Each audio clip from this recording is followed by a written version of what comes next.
కోట్ల రూపాయలు లేకుండా ఫైనాన్స్ లేకుండా సినిమా యాడ్ బయటకు వస్తుంది. ప్రతి సినిమాకి కనీసం అగ్ర హీరోల సినిమాకి 100 కోట్ల దాకా ఫైనాన్స్లే ఇస్తున్నారు, ఫైనాన్స్లే తీసుకుంటున్నారు, 100 నుంచి 150 కోట్ల దాకా. అదే సందర్భంలో సినిమాలు బిగిన్ అయ్యాక ఇప్పుడు యాజ్ ఫర్ జిఎస్టీ 4 షోలకే డబ్బులు కడతారు వీళ్ళు, 5వ షోకి డబ్బులు కట్టరు, క్యాష్గా తీసుకుంటారు.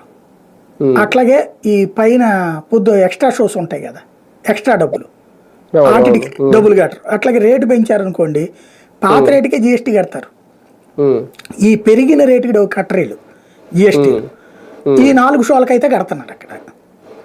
ఇట్లాంటి సందర్భాల్లో ఏమవుతుందంటే బ్లాక్ మనీగా ఆ క్యాష్ తీసుకునేటటువంటిది ఉంటుంది కదా, ఇది రూపాయి 2 రూపాయలు కాదు, 25 కోట్లు 50 కోట్లు 100 కోట్లు ఇట్లా ఉంటుంది. అంతంత డబ్బులు దాంట్లో ట్యాక్స్ ఎగరేసినట్టే కదా. ఇప్పుడు డిపార్ట్మెంట్లు సీరియస్గా దృష్టి సారిస్తున్నాయి. ఏం లేదండి, ఏ కుదుపు లేదు, వాళ్ళకి అలవాటే కామన్. ఏం లేదు, మీరు చూడండి ఇదివరకు ఉన్నంత ఫీలింగ్ కూడా లేదు. ఈ సభ చక్కగా సరదాగా జోకులు వేసారు కూడా, మేము సంక్రాంతికి వస్తున్నాం అంటే ఇన్కమ్ ట్యాక్స్లు కూడా అది వినేసి వచ్చేసారని చెప్పేసి వెంకటేశ్వరుడు నిన్న అనిల్ రావు. అట్లాగే ఇతను కూడా మాట్లాడాడు, ఇవన్నీ సహజంగా జరుగుద్దని స్వయంగా ఐటీ రైడ్ ఎదుర్కొంటున్నటువంటి ఢిల్లీ రాజే చెప్పాడు. ఇంకా బాధే ఉంది, డబ్బులు కడతారు, పన్ను కడతారు, అంత మించే ఉంది, వాళ్ళని అరెస్ట్ చేసి జైళ్ళలో బెటర్ కదా.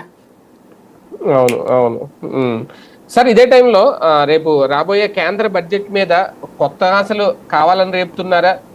నిజంగా బడ్జెట్ లో ఊహించని నిర్ణయాలు ఏమైనా ఉండబోతున్నాయి? నేను ఉద్యోగాలు ఎక్కడికి వెళ్ళేటప్పుడైనా సరే ఏం చేసేవాడిని అంటే, ఇంటర్వ్యూకి వెళ్ళేటప్పుడు ఫైనల్ చేసుకోవడానికి వెళ్ళే ముందు నాకు వాళ్ళు ఇస్తారు ఒక 50,000 60,000 అనుకున్నప్పుడు ముందు ఇంట్లో 30,000 గ్యారంటీ అని చెప్పేవాడిని అనమాట. ఆ పైన ఎంత చూద్దామని. ఎందుకంటే అప్పుడు వీళ్ళు సైకలాజికల్గా 30,000కి రెడీ అవుతారు, మనం అప్పుడు 50,000-60,000 వస్తే సంతోషపడతారు. మొదట్లో అట్లా కాదు, నేను 10 ఎక్స్పెక్ట్ చేశాను, వాళ్ళు 5 ఇస్తానన్నారు అన్నప్పుడు ఫీల్ అయ్యారు. ఆ తర్వాత నేను నేర్చుకున్నటువంటి విధానం అది. దాంతో అప్పుడు ప్రశాంతత ఉంటుంది. అట్లాగే బడ్జెట్ విషయంలో ఎక్కువ ఎక్స్పెక్ట్ చేయొద్దు, ఏం ఎక్స్పెక్ట్ చేయొద్దు. ఇప్పుడు ఉన్నది ప్రశాంతంగా సాగుతుంది అనుకుందాం, అప్పుడు ఏదో